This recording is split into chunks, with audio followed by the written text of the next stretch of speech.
तो बेटा transport in plant की अपन पढ़ने वाले हैं समरी, राइट। सबसे पहले आपने ये पढ़ा था, सही है, short distance transport. Short distance transport में हमारे पास कितने मेथड हैं? 3। Name these 3 method. बिल्कुल सही है, डिफ्यूजन था, फैसिलिटेड डिफ्यूजन, और एक था एक्टिव ट्रांसपोर्ट। ठीक है, अब फैसिलिटेड डिफ्यूजन थोड़ा सा पढ़ना पड़ता है, ठीक है, क्योंकि यहां पर आते हैं मेरे 3 अलग अलग तरह के कैरियर प्रोटीन वर्किंग। आज ये चैप्टर पूरा लर्न करना है, समझ रहे हो? एक भी टर्म छूटना ही नहीं चाहिए। अब आप सारा कुछ कर चुके हो, बस एक लास्ट रिवीजन, कंटेंट पक्का हो जाता है। या तो हम ये करेंगे यहां पे यूनिपोर्ट, या तो क्या करेंगे हम सिम्पोर्ट, या तो क्या करेंगे एंटीपोर्ट। ये 5 basic term, uniport, symport, antiport, diffusion, facilitated diffusion and active transport. अब अगला मुझे यहां पे एक बेसिक्स सिखाना है आपको। ये सेल है, यहां पे कॉन्सेंट्रेशन है ज्यादा, मतलब आउटसाइड द सेल, अंदर है कम, ठीक है। तो बताओ how many method are possible? इन तीनों में से कितने मेथड पॉसिबल? 2। सही है मैम, यहां पे डिफ्यूजन पॉसिबल है और दूसरा फैसिलिटेड डिफ्यूजन पॉसिबल है, because they both are follow the concentration gradient. हाँ, अब अगला वर्ड क्या आया? Concentration gradient. अगला टर्म आपका यहां से हिडन अप चल रहे हैं, कॉन्सेंट्रेशन ग्रेडियंट। ये टर्म समझ आया? ठीक है, टेंडेंसी समझ आ गई कि कहां से कहां जाएंगे, हाई टू लो, ठीक है। अब कॉन्सेंट्रेशन ग्रेडियंट होते हुए भी फैसिलिटेड डिफ्यूजन बेचारा रो रहा है, अरे मैं नहीं जा पा रहा हूं। ये मॉलिक्यूल कुछ यहां पे ऐसे पड़े हुए हैं, ये बोल रहे हैं अरे still we are having concentration gradient but we are not able to migrate, है पर हमारे पास अभी भी माइग्रेशन के लिए जगह नहीं है। तो ये सेल क्या करेगी? सही है, तो ये सेल की कौन सा वाला पार्ट? Cell membrane. कौन हेल्प करेगा? Cell membrane. बाहर कौन है? Cell wall. ये अंदर वाली कौन सी मेम्ब्रेन? Cell membrane. तो सेल मेम्ब्रेन बोलेगी don't take any tension because we are having carrier. हमारे पास क्या है? कैरियर। तो ये इस ब्लू कलर के पार्टिकल को पकड़ेगी, इजंट इट? ब्लू कलर के पार्टिकल को पकड़ेगी और खुद को रोटेट कर लेगी। कितने डिग्री पे? 180 डिग्री। अब पॉसिबल हुआ क्या फैसिलिटेड डिफ्यूजन? यस। तो अब अगला टर्म क्या आएगा यहां पे? यहां से निकालो,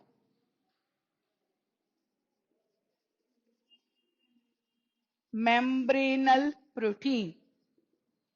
कितने? 2। प्रेजेंटली मैंने कौन सा लिया है? कैरियर। या तो क्या हो सकता है? Channel protein. हो गए इसके सारे टर्म। लर्निंग के लिए एक आपका फ्लो बनना चाहिए चैप्टर में, तब ये पूरे याद रहेंगे। अब बचा लास्ट वाला, एक्टिव ट्रांसपोर्ट। लास्ट क्या बचा मेरे पास? Active transport. तो एक्टिव ट्रांसपोर्ट की भी प्रॉब्लम समझ के ले लेते हैं। ये मेरे पास एक सेल है, बाहर है कम, अंदर है ज्यादा मटेरियल। ये सेल वॉल और सेल मेम्ब्रेन तो बनानी पड़ेगी। फिर भी हम चाहते हैं कि ये मॉलिक्यूल अंदर आए, फिर भी हम क्या चाहते हैं? मॉलिक्यूल सेल के अंदर एंट्री करे। अब भी मुझे इसी की मदद लेनी पड़ेगी। किसकी? मेम्ब्रेनल प्रोटीन की। अब भी किसकी मदद लेनी पड़ेगी? मेम्ब्रेनल प्रोटीन की। इसको मैं ब्लू कलर से बना देती हूं। अब भी इसी की मदद लगेगी, लेकिन अब एक और चीज लगने वाली है, एटीपी। तो यहां पे वर्ड आएगा ये अपहिल, अपहिल ट्रांसपोर्ट। कौन सा ट्रांसपोर्ट होगा? Uphill transport. तो अब ये हो गया अपहिल ट्रांसपोर्ट। इसमें एक नया वर्ड ऐड हो गया, अगेंस्ट कॉन्सेंट्रेशन ग्रेडियंट। अपहिल मतलब ही क्या होता है? Against concentration gradient. ये कॉन्सेंट्रेशन ग्रेडियंट के अगेंस्ट चलने वाला है, यानी कि क्या लिखना चाहिए मुझे? ये मॉलिक्यूल चलेगा मैम लो टू हाई, तो लो टू हाई का मतलब ये होता है अगेंस्ट कॉन्सेंट्रेशन ग्रेडियंट। अब ये मेम्ब्रेनल प्रोटीन दोनों में इन्वॉल्व है ना, तो इसमें दो कॉमन प्रॉब्लम भी आएंगे, इनहैबिटर और सेचुरेशन। तो मैम ये वाली मेम्ब्रेन हो या ये वाली मेम्ब्रेन हो, दो कॉमन प्रॉब्लम आएंगे क्या? इनहैबिटर्स इसको रुका सकते हैं, या तो फिर क्या आएगा? Saturation effect. 2 दिन पढ़ा, 3 मिनट में लर्न हो गया। अब 30 सेकेंड बस बोर्ड पे ही देखते रहना, सारे टर्म आ चुके हैं इसमें।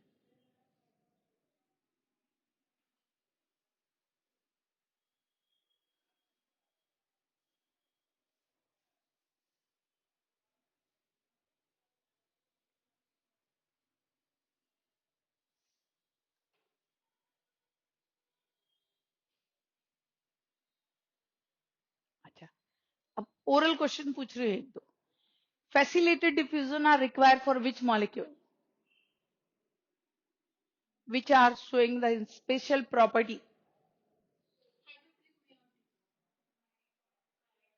Hydrophilic moiety. सिर्फ उसी के लिए करना होगा, और किसी के लिए तो लगने वाला नहीं है मुझे। Simple diffusion possible for number of molecule, specially water and the mineral which are dissolve in water, possible है। अब ये हो गए सारे बेसिक्स इसके क्लियर। अगला जो पार्ट आपने पढ़ा है वो है क्या है? Plant water relation. अगला जो बिट आपका था वो था प्लांट वाटर रिलेशन।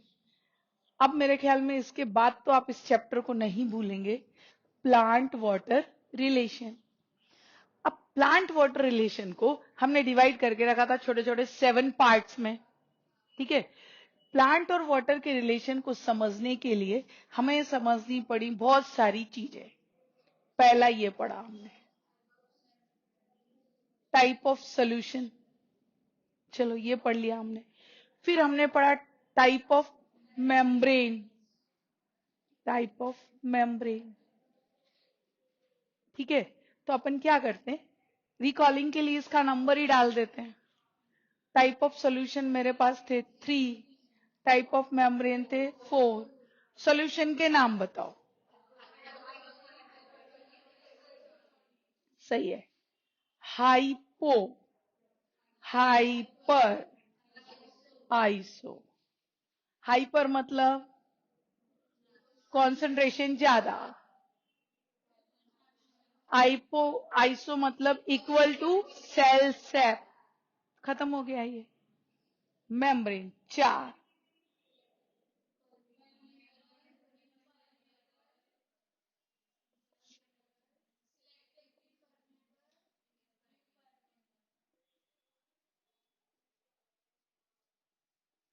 इसमें जरूरी चीज है इसके एग्जाम्पल, बोलो। सही है, सेल वॉल।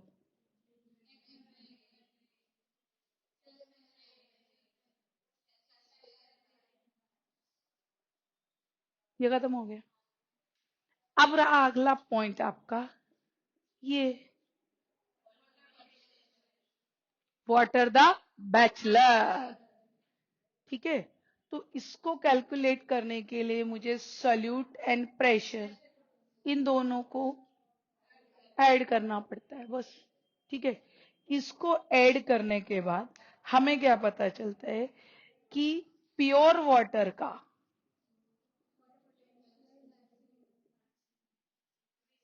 0 होता है, राइट। और सॉल्यूशन में ये निगेटिव होता है। अच्छा, सॉल्यूट मतलब ही सॉल्यूशन बना पड़ा है ना, यस।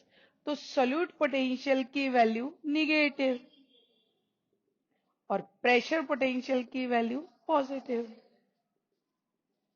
प्रेशर बढ़ाओगे तो वाटर पोटेंशियल बढ़ेगा, इसको बढ़ाओगे तो वाटर पोटेंशियल घटेगा। इतने ही फैक्ट थे,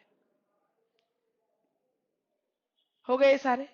solute potential, pressure potential, water potential, solute potential, pressure potential, water potential, इतना ही था।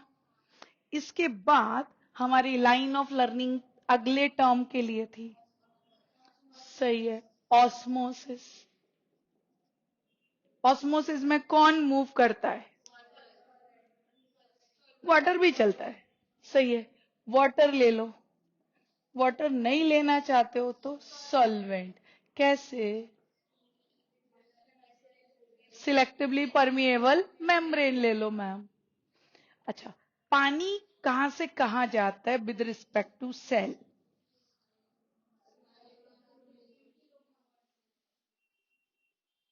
मुझे ये पानी यहां से यहां भेजना है, तो यहां पे कैसा होना चाहिए वाटर पोटेंशियल? सही है।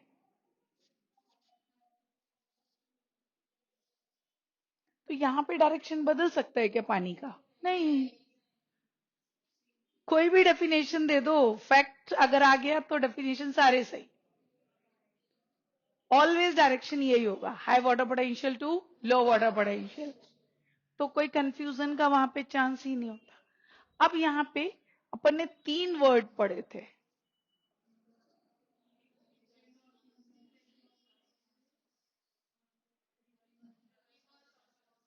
वो तो एक्स्ट्रा था, छोड़ दो उसको, उसका काम नहीं पड़ता हमें। एंडोस्मोसिस एंड एक्सोस्मोसिस, इतने ही वर्ड थे। अब यहाँ पे मुझे एक चीज पढ़ानी पड़ती है, और वो है बड़े काम की।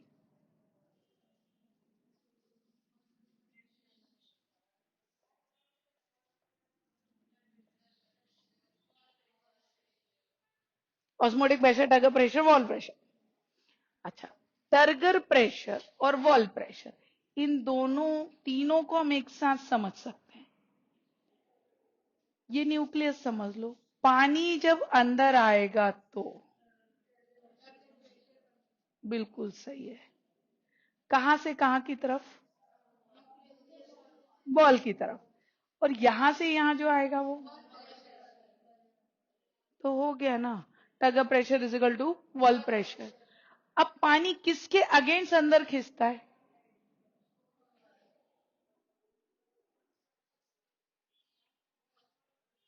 Osmotic potential, potential. Osmotic pressure से तो रुक जाएगा भाई, राइट?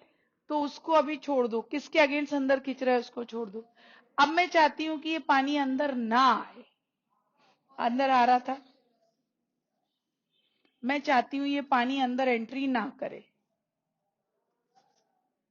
जितना है प्रेशर उतना ही रहना चाहिए, you don't want to be create the more, सही है?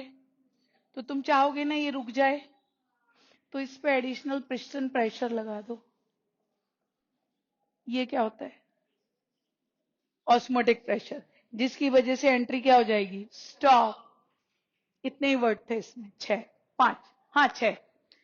वो movement of the solvent by selectively permeable membrane, endosmosis, exosmosis, osmotic pressure, turgor pressure, wall pressure. अच्छा, एंडोस्मोसिस का रिजल्ट बोलो। Cell turgid. एक्सोस्मोसिस,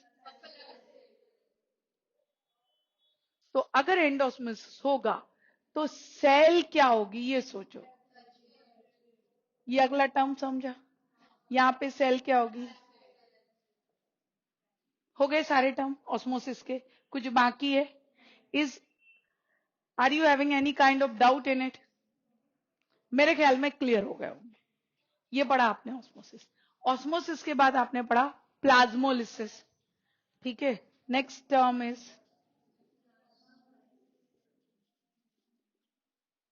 क्या करूं, किसका गोला बनाऊं? साइटोप्लाज्म या प्रोटोप्लाज्म का? तो इसको याद रखने का तो आसान तरीका है, एक सेल है मैम, इससे पानी बाहर जा रहा है, वाटर क्या हो रहा है? Water will move out. Water क्या हो रहा है? Water will move out. When water will move out, then what happens? The cytoplasm of the cell lose the boundary, और ये बन जाएगा क्या? पूरा मास, और बाहर मेरी सेल वॉल। चलो हो गए इसके सारे टर्म। अच्छा, पानी बाहर कब जाता है वो आपको पता है? व्हेन सेल प्लेस्ड इन, ये अपने आप समझ जाओगे। ये हो गया मेरा प्लाज्मोलिसिस। ठीक है, अब प्लाज्मोलिसिस के बाद था हमारा इम्बिबिशन। एडीपीडी कुछ भी ले लो, इम्बिबिशन ले लेते हैं, वो भी जल्दी एक वर्ड में खत्म हो जाता है। इम्बिबिशन में एक ही डायग्राम बना के रखो, एक टैंक या बीकर और उसमें एक लकड़ी का टुकड़ा, तो पानी धीरे धीरे जाएगा ना। बस इसमें एक वर्ड बताओ, कौन सा प्रेशर क्रिएट होगा? कौन सा प्रेशर? Imbibition pressure. ये भी खत्म हो जाता है। इस प्रेशर की वैल्यू कितनी हो सकती है, उसका कोई अंदाजा है? हाँ, जिससे कि क्या टूट सकता है? रॉक्स। तो सीड कोड की तो वैल्यू नहीं है कुछ फिर तो। जब रॉक्स एंड बोल्डर्स ब्रेक हो सकते हैं तो सीड कोड तो ब्रेक हो ही जाएगा। This is the imbibition. Next था हमारा डीपीडी। नेक्स्ट क्या वर्ड था? DPD. Okay, DPD is equal to OP minus TP. This is the again next formula. इसका डायरेक्शन आप बताएंगे। ऐसे याद करोगे भूलोगे, इस ऐसे याद ही नहीं करना है। वाटर पोटेंशियल का अपोजिट कैसे याद रखोगे? वाटर पोटेंशियल का अपोजिट। वाटर पोटेंशियल कहां से कहां जाता है? फिर ये तुम दोनों लर्न करके दोनों मिक्स नहीं करोगे, तुम पक्का एक लर्न करो। वाटर पोटेंशियल का क्या है? High to low. और क्या याद रखोगे? DPD is opposite, in direction, इसीलिए वैल्यू भी निगेटिव से पॉजिटिव हो जाएगी। याद रखने के लिए भी आसान है। हाँ, ये समझा? कितने पॉइंट हो गए पूरे? 7। 1 2 3 4 5 6 7, इतने ही पढ़े थे बेटा। इसे बोलते हैं शॉर्ट नोट्स और कंसेप्ट मैप। इसे बोलते हैं short notes and concept map. ऐसा चाहिए कुछ जिसमें आपका पूरा लर्निंग फ्लो आ जाए। Remember this, learning flow. मुझे दिखाने के लिए कुछ अच्छा नहीं बनाना है आपको। Are you getting? अभी जब मैं नेक्स्ट टाइम आपको बताऊंगी कि क्या बनाना है तो समझ आएगा। चैप्टर की थीम के हिसाब से आगे बढ़ते जाओ आप। चैप्टर ब्रेक होना ही नहीं चाहिए, ऐसे चलते जाओ। ठीक है, ये सब हमें समझ गया। तो अब हमें समझ आया कि पानी को तो भाई हमें पहले मिट्टी से अंदर लाना पड़ेगा, फिर आगे भेजोगे ना। ठीक है, तो अगला आपका सीधा आता है प्लांट और वाटर। ये पहले फ्लो चार्ट में अगला यही पॉइंट है। प्लांट है एंड वाटर, प्लांट और उसका पानी। ठीक है, इसके लिए मुझे एक चीज समझनी पड़ेगी कि प्लांट पानी लेते कहां से। तो प्लांट के लिए सोर्स ऑफ वाटर क्या है, पहले ये समझ के ले लो। सही है, ये वर्ड आता है मेरा पहला, सॉइल वाटर। सॉइल वाटर में काम का कैपिलरी, फिर यहां पे कैपिलरी लिख के रखना है। कैपिलरी वाटर को एब्सॉर्ब करने के लिए प्लांट के पास कोई ऑर्गन है क्या? हाँ, फिर प्लांट ऑर्गन लिख दो। Yes, you know very well. Plant organ के आएंगे रूट एयर। तो ये आ गया मेरा अगला पॉइंट, रूट एयर। जब रूट एयर के पास पानी आएगा, अंदर खींचेगा वो कैपिलरी वाटर, तो क्या बुलाओगे? अपटेक। अब रुको, अब एक डायग्राम बना लो, बहुत सारी चीजें एक साथ आ जाएंगी। ये पानी ये अंदर आ रहा है, अंदर आएगा तो ये अंदर मूव भी तो करेगा बेटा। ठीक है, तो जब ये अंदर आ रहा है तो क्या बोलूं?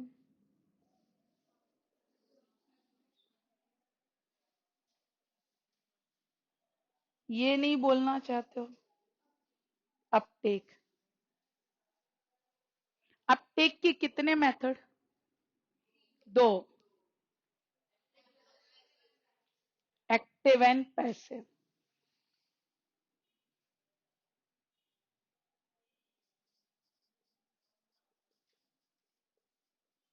अच्छा कौन सा जिसमें पैसा खर्च ना हो? पैसिव। 98% जाएगा इस मेथड से।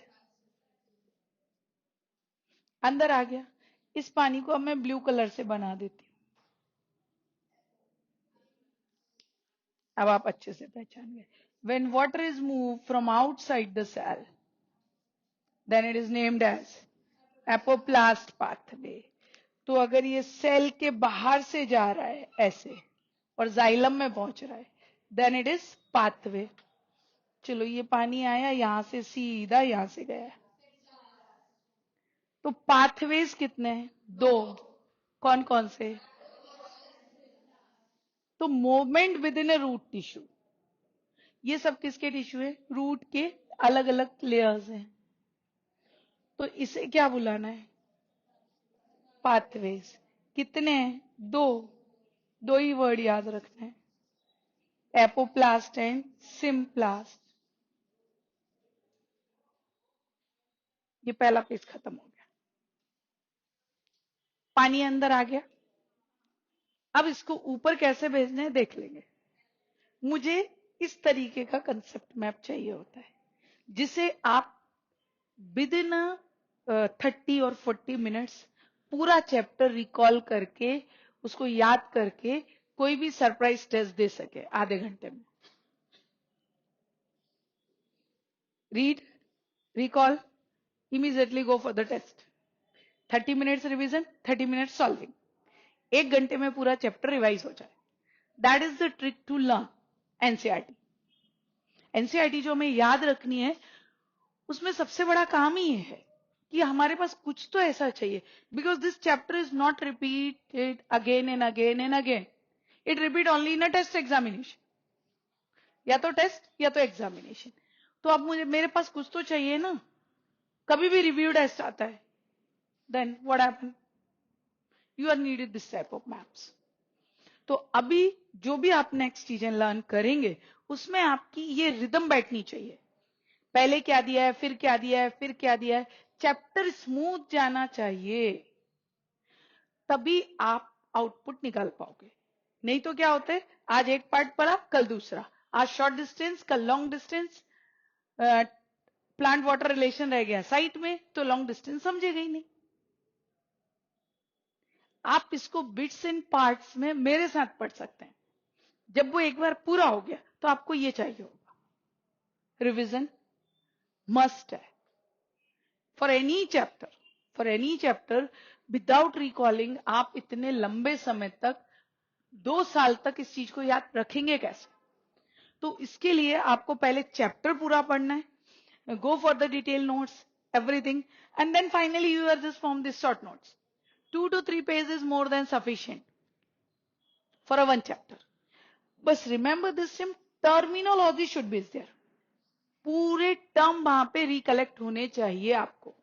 ये आपका बेसिक काम है हर चैप्टर के बाद। एक दो आपने मुझे जो दिखाए थे, it is not actually up to the mark, इसीलिए इस चैप्टर का मैं खुद बना रही हूं कि आपको आइडिया भी आ जाएगा कि नेक्स्ट चैप्टर में आपको कैसे जाना। एक भी टर्म यहां पे नहीं जाना चाहिए।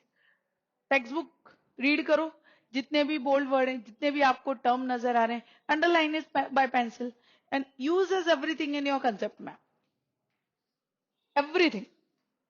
बस 30 मिनट में रिवीजन होना चाहिए। मुझे अगर आपका प्रीलिम लेना है तो मेरे पास बायोलॉजी में 39 चैप्टर,